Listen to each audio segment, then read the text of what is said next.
Hello guys, আপনাদের একটা আশ্চর্য জিনিস দেখাতে চলেছি।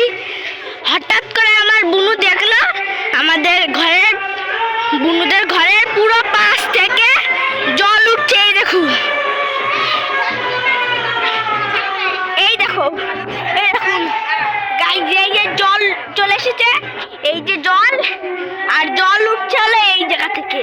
এই যে দেখতেই পাচ্ছেন আপনারা, এই যে জল উঠছে।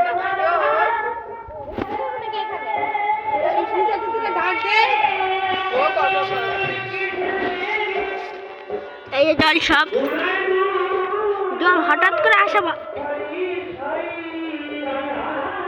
এরকম গাইস পুরো আমার আঙুল বের করে বের হয়ে যাচ্ছে।